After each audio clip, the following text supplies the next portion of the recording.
pitch dominance. Was it timely hitting or something more? Let's go around the horn. Tim just ensued that game right from his Are start. the Dallas Stars 1-0 as well? How about Stars are 1-0. Yes. Yeah. How Stars come are they've going only back. played one game, actually? Man, Stars are showing about up. City is almost champions. Lucas hurt. And the Mavericks are also practicing. Cowboys 20, Chargers 17. Dallas is 4-2 now going into the bye, and they're going to need the extra time off because Mike McCarthy has to come up with a whole new play menu because we all can see it clearly now when we freeze frame and zoom in. Dak's rebound after the 3-pick loss to Frisco. He ran last night. He was pumped last night. There was the question whether that loss would have any lingering effects, the loss to the 49ers. It was the type of query a star reporter for the Dallas Morning News might investigate.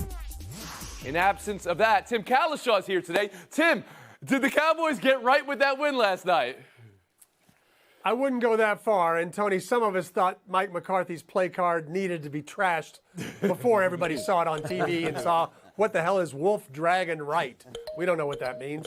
The offense is still stalling most of the time. Tony Pollard, 15 for 30.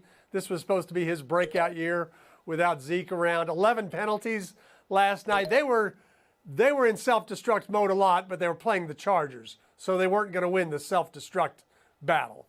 LA was going to take them there. Now, Dak made some nice plays with his feet, and the defense did what it had to do to win. It's more like a win you escape into the bye with a 4-2 record and try to figure out how to get this offense going before you play the Rams and the Eagles. So you're hitting pause on the Cowboys got right with that win last night. Let's go to Marcel Louis-Jacques because in honor of his first show with Kalishaw, he dressed like Kalishaw, which is a good look. Okay, Marcel, what did you see from Dallas last night? About to say, yeah, we had a little powwow before the match, but no, a get-right game in that it's better than losing, sure, but no, I'm not going to be impressed by a win against the Chargers. I'm not even sure if I'm willing to call it a road game. We all saw the broadcast last night. It was louder for the Cowboys than it was for LA. No, they got on the right track. Good. You moved on after a loss. Good. That's what you're supposed to do. But a non-conference game is not going to make me forget about the performance you just put up against a team that can literally stop you from getting to the Super Bowl. So they still have work to do. 96 rushing yards last night, 3.7 yards per carry. That has not been indicative of Cowboys football over the past decade. So whatever Mike McCarthy is doing after taking the reins from Kellen Moore still needs a little bit of work. Frank Isola, was this a get-right win for the Cowboys? Tony, do not listen to those two negative grunge rockers. That's a good win for the Cowboys, coming off of a loss. Dak doesn't turn the ball over.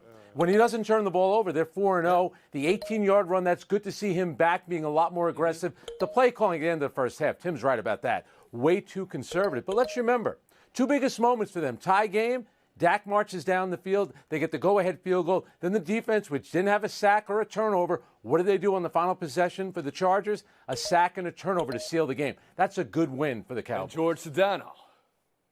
Tony, I have always been critical of Dak Prescott on this show over the years, but I'm going to give him a ton of credit for that game yesterday because not only was he key on third downs, which he had an impressive stretch during that particular game, but here's the deal. Off schedule, Tony, when he was on the run, he was incredible, including a 60-yard play to Tony Pollard in the passing game. So Dak deserves a lot of credit because, to Marcel's point, the play calling is still a little iffy. And if you look at Dak historically, the Cowboys have been way better when they run the ball more than when Dak passes it more. And in this game, this was more about Dak showing that maybe he has to take the reins, considering this offense is still a work in progress. Tim, from the Dak perspective, was this a game where he could finally move past some of the hiccups he had earlier in the season? Well, I think some of the hiccups are related to this offense that is very bland and doesn't offer much other than CeeDee Lamb as far as an explosive player. But yeah, 42 yards rushing and making, as George said, making plays out of the pocket. Herbert tried to move around and didn't really make plays when he did that. Dak got something done, especially the 60-yard play to Pollard. Well, Pollard did most of the work on that play. I think we can all agree, Well, right? he Didn't go down where everyone thought he was tackled, and then you ran 40 yards. Okay. He got him the first 15. Yes, he did. You're losing from the first 15. We'll move on. Other side of the field, let's talk about the Chargers, the team that has a verb named after them, the Chargers charging. Here's Brandon Staley. High-level game between two teams that are really, really good. maybe. But everyone knew how this was going to play out, right? Everyone except this great Charger fan who went through every emotion. It's amazing because if you're a Charger fan, you have to see this millions of times. Marian Doe is her name. The team put her out today. They said, she is real. She's feeling every moment with this team. And every moment ended like they do sometimes with some tough penalties. Justin Herbert had great throws, then he missed wildly, and a game-ending pick. Marcel, when you look at the Chargers' loss, do they have questions about their quarterback, Justin Herbert? I'm still hung up on Brandon Staley's really, really good team comment. Like, really, really good teams don't change their Twitter avi to a fan surrender Cobra after a loss at home in which you had to go to a silent count in your own building, Brandon. Come on. But no, questions about Justin Herbert. Nobody is questioning how physically talented he is. Outside of Josh Allen, I don't think there's a better physical talent in the NFL, but there's more to playing the quarterback position than being able to throw it 75 yards on a rope on your back foot. And this is now, I believe, 13 fourth-quarter interceptions in a one-score game. It's by far the most in the NFL in his career span. That is a problem. We are at a point right now where we have to stop, we have to take the Charger goggles off and stop saying, oh, my God, look at the throw he did, and start looking at what he's doing in context. Because outside of that, 99-yard drive against the Raiders a couple years ago, he has not been that dude in the clutch. Frank Isola. Yeah. Before being a jaded, miserable sports writer, I used to watch sports like that woman did, get all excited. I know, right? Get emotional. But I love it for that. Then you change I really do. Then you change over time. I would say this. They only ran the ball for 35 yards. So, if you're just going to rely on Justin Herbert all the time to bail you out, and I thought that second down play when he got sacked, that was the killer right there, then the interception. So give Dallas's defense credit. But they have to be able to run the ball. And also, Brandon Staley's supposed to be a defensive guy. What happened on the key drive for the Dallas Cowboys? 3rd and 19, 2 penalties. That's where they got killed. They lost it on the defensive end, I think, last night in the moment of truth. George Sedano. Tony, I'm going to need a minute here as the LA guy because I'm going to tell you this. Marcel, they never have a home field advantage. It's just more pronounced when the Cowboys come to town. But the Chargers don't have a home field advantage in any game they play at SoFi Stadium. Now, when it comes to Justin Herbert, not only the 13 interceptions in one-score games in the fourth quarter, 20 losses in one-score games in the fourth quarter for Justin Herbert. They don't run the ball, but the problem is it's bigger than Justin Herbert, okay? On paper, Tony, this team is fantastic if you look at them on paper, but the games aren't played on paper. The problem here is ownership. Dean Spanos, he's kind of cheap, right? And that was kind of the MO with him in San Diego, too. And he's kind of reap the benefits of moving to LA financially, but it feels like the team still operates cheap because they keep hiring first-time head coaches to be their head coaches. And I like Brandon Staley. I like his aggressiveness, but this team, this roster deserves someone with a little experience to allow them to grow. I'm looking at the numbers. They pay. I mean, their cap hit next year is going to be enormous. They paid for that. They paid Justin Herbert. Tim Kalishaw, last word on this. I just think we could have a great debate about all the teams that have never won a Super Bowl. Have the Browns fans suffered the most? Have the Lions? I think the Chargers, there's a great case for number one because they're good a lot of times. Some of those teams, some of those teams go 20 years without being any good. They're good a lot, but they're never where they want you to be and they want to be. And I agree on Herbert. I mean, he had a great rookie season, and I think ever since then he's been given a little bit of a pass. And the criticism is always directed at the head coach or some other failing when he's been a big part of Or directed at Tua when it's him versus Tua. It's an amazing conversation that happens. Can't get the win late in yesterday's game. He does have, I think, 15 come from behind victories, but that's a product of playing so many close games as well. He's got 20 losses. We'll move on. Rangers 5, Astros 4. Let's talk baseball. Texas up 2-0, going home. They haven't lost the game yet this postseason anywhere, but they haven't lost it at home. They've only trailed for 16 pitches this postseason. It's the Rangers who feel like they have playoff experience and steely resolve, which is an observation you may have made if you're a star reporter for the Dallas Morning News. In absence of that, Tim Kalishaw is still here. Tim, is this about what the Rangers are doing or what the Astros haven't done in these two games? I think it's all about the Rangers. They've been able through 7 games to disguise that bullpen weakness. They get the lead on everybody. They don't play that many close games. Yesterday, it got close. But even then, I couldn't believe Bregman swinging at the first pitch when Chapman comes in. Let Chapman walk you. He will do that if you want. And then the tying run is Yordan Alvarez. But I think the Astros have got out most of what they could get from that team this year, and they're going to have trouble here. Oh, wait a unless second. They beat up on. Are you calling it? They're going to have trouble unless they beat up on Scherzer, which I don't really expect, but he hadn't pitched in more than a month. Unless he gives up 3 runs in the first inning. All right, you're playing ping pong right now. You're bouncing. It sounds no, like that's you're very ready to straightforward. say this series is over. Very Seriously. straightforward. Okay. No ping pong. George over. Sedano. Very straightforward. Is this Tony. Yeah, go ahead. I'm going to make a bold proclamation. To quote my guy Vince Carter, it's over. It's over, okay? Wow, you This see? team has jumped out 19 runs. They've outscored their opponents in the first 3 innings. They keep doing that, they're going to win. No defending champion has gone down 0-2 and then having to go on the road in this scenario and won a World Series. The Astros are in deep, deep trouble. The Rangers have done a fantastic job over the last couple of years, adding Seager, Simeon, Evaldi, Right. and we'll see with So Scherzer you're at calling the it deadline over. if he can go. Okay. Frank Isola, you? Yeah. I think it was Kenny Smith with that Queen's accent that said it's over. The Texas Rangers, the first 3 innings 1, 2, and 3, in the playoffs, they've scored 22 runs. They get ahead of you. They make you play catch-up all game. And then how about in the 5th inning? Nathan Eovaldi, bases loaded, none out. He gets out of that jam. What does he do the last 2 outs? Altuve and Bregman, 2 of the most clutch players over the last 5 years in the postseason. That's a great job by the Marcel. Rangers. Hey, like Future said, Tony, you do what you want when you're popping, and the Rangers are popping right now. Not just 7 straight wins to start the postseason, 6 straight road wins. It's tied for the 2nd longest streak in MLB history. The teams that they're tied with all won the World Series. I'm taking the Rangers. I agree with Vince Carter, with George. It's over. It is So over. everybody's got this series over except him, who walked all the way up to the line and then tried to backpedal. Almost I got the over. Astros. Backpedaling. Astros You were over. backpedaling. You were close. All right. Very Taking a close. break. Buy or sell next. Very close. You never want to go full Plasky. It's a motto for life.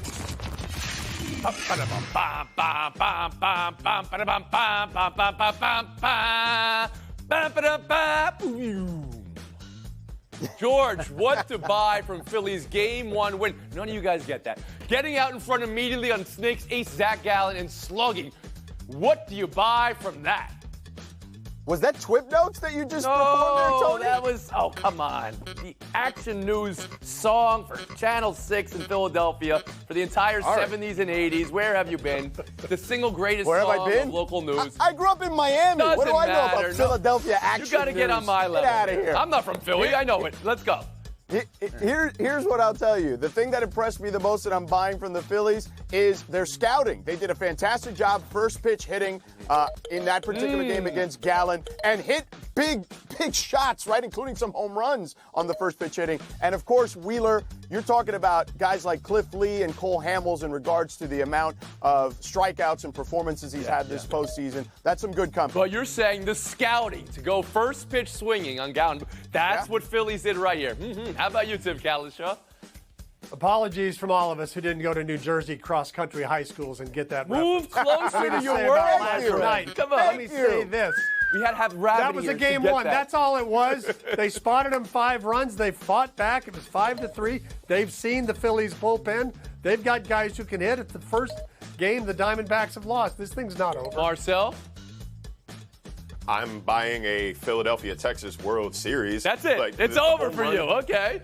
It's Man. over. The home run rate, when you look at it, hey, 12 home runs in the last 3 games. Like, that seems like an unsustainable rate, but teams are 16-2 this postseason when they out-homer the opponent. So it feels like the Phillies have figured out that the most exciting play in baseball Okay. is all. I'm pretty sure Houston out-homered Texas last night and lost the game. The recency bias is off the charts right now on this show. Frank Isola, how about you? Well, Tony, you're Mr. Yankee. Explain to everyone why the Yankees didn't want Bryce Harper. It's not about the He's Yankees. a What are you pretty good guys player doing?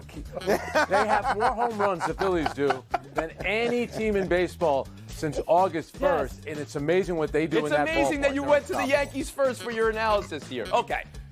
What would it take for Arizona to have an answer tonight in Philadelphia, which has been the best home field advantage in the sport, George? So I'll say this, Tony. Merrill Kelly, he is very similar to Gallen in the way he likes to work lefties inside. The adjustment to me is the key for Arizona. Not pitch the same way that Gallen did, right? Like not go as inside on the Frank lefties as Isola, what often would it early take for on. the Snakes to get back in there? Trey Turner is 9 for 21 lifetime against Merrill Kelly. can he get Trey Turner out, much less those other big boppers in the lineup. And Marcel, it seems to think you love Philly in this series. Tim Kalisha, tonight, Arizona or Philadelphia? No, I think Arizona's going to even up the series tonight. I think people are jumping the gun on thinking this one's over. Buy or sell too, Anthony Richardson's shoulder injury, now thought to be season-ending. Marcel, how big of a blow is this for the Colts and for Richardson's future when you consider this is the third shoulder injury he's had in 5 years? You can go back to high school, he's had shoulder injuries. And look at this list of injuries he's sustained. You know how physical he is as a quarterback. What does this say for his future? Yeah, I mean, if you look at his injury history, obviously it's not an encouraging sign, and it's especially discouraging when you figure this was the one guy in this first round class who needed starter reps right now. He doesn't have a lot of starter experience at Florida. This was a valuable year for him to gain that. So he's going to essentially lose a year on the field. You can only hope mentally he stays in tune. But I am encouraged, though, because they're learning a lesson from the Carolina Panthers, who kept putting Band-Aids on Cam Newton's shoulder until he couldn't throw the ball anymore. They're nipping a problem in the bud right now, and I have to applaud the Colts organization for that. Frank Isola? Marcel thinks it's nirvana. I like that. I'm worried about Anthony Richardson. I think he's been very unlucky in terms of injuries with his head injury and now this shoulder injury. And if he needs surgery, I mean, come on. He's a thrower, and it's going to be his right shoulder. That's not good. George Sedano? Hopefully he gets back. Tony, this is a tough spot, obviously, for the Colts, but here's the reality. Quarterbacks are running more. And what he needs to learn, and a lot of these quarterbacks need to learn, is the nuances of sliding and not taking the hits in this regard. Now, a guy fell on his shoulder. There's not much you can do there. But if he slid, maybe that situation doesn't happen. Avoid contact. Tim Kalisha. I mean, I think all the college quarterbacks have to learn to not be so reckless. You can run in the NFL, but not the same way you do in college. But again, that's, as Frank said, that's, a shoulder injury. It's kind of a double whammy for him, and it really puts him back a step. George Sedano back a step on Kalisha today. Frank Isola also appearing on today's show. But this is a showdown for all the marbles and for this shirt, for this tablecloth you're both wearing. Next. Kalisha, Marcel Louis-Jacques. Anyone know the head-to-head in this matchup all time? I'm pretty sure I know. Yeah, it's your first show together. 0-0. Good luck to both of you. Retiring and ripping ownership on the way out. Here's ace pitcher Trevor May. Sell the team, dude. Let someone who actually takes pride in the things they own something. There's actually people who give a shit about the game. Let them do it. Take mommy and daddy's money somewhere else, dork. If you're gonna just be a greedy own it. Now that is a retirement announcement. Did pitcher Trevor May go too far or not far enough, Tim? Is he doing a podcast as he retires? I mean, I think everybody in Oakland, all the fans agree with him. I'm sure the players agree with him. People would like that team to stay. I'd love to see it stay. I don't think that's going to happen. I think it's a foregone conclusion, unfortunately. Mm-hmm. Marcel? I think it was his Twitch stream, but he's definitely not getting his bottle of wine from the team now. No, I think he nailed it. Everybody in Northern California knows how cheap the A's are and how disrespectful they've been to that fan base. Sell it to somebody who cares, but A's fans, you got to go to the games if they do. Anybody on DVR right now, pause, rewind, and go back to Tim's face when Marcel told him it was a Twitch stream. See if there was any Twitch in Tim's face. He had no idea what you're talking about, Marcel. I know what a Twitch stream is. Just go to the next question. Brock Bowers having surgery for his high ankle sprain. 2 questions for you. 1, how big of a blow is this for the Bulldogs? And B, whether you think Bowers should be focused on getting back to the field in time for playoff, bowl game, or be more focused on getting where he needs to be for the NFL draft, Marcel? Nah, man, focus on yourself. You have won that school 2 national championships. You don't owe them anything anymore. Focus on your health, young man. Get to the league where he will be the top tight end taken in the draft. Yes, this is where the old guy says he should play for free and get out there and play. No, I don't think he should play for free. He doesn't play for free. We know Shedeur Sanders makes over $4 million. These guys aren't playing for free, but I hope he comes back and plays in the championship game for Georgia. Well, you're both wearing the same shirt today. The hottest panelist in the game, wearing the chain. Wearing the chain. Marcel, 30 seconds of FaceTime. West Virginia State Senator Joe Manchin came out today and said that it's hard to root for these kids, college athletes, when they are millionaires as freshmen and sophomores. And I don't even know where to begin with how out of touch this statement is. Were things better back when kids were playing for free? Or how about when their jersey sales were generating millions of dollars of revenue for their school and they didn't see a single cent of it? The highest paid state employee in West Virginia last year, Bob Huggins. Is that a better representation than these college athletes? I don't think so. Come on, Joe, get a clue. Marcel Louis Jacques with a fire FaceTime and today's winner. On a 23.5-hour break. Go long. We'll see you tomorrow around the horn. Oh!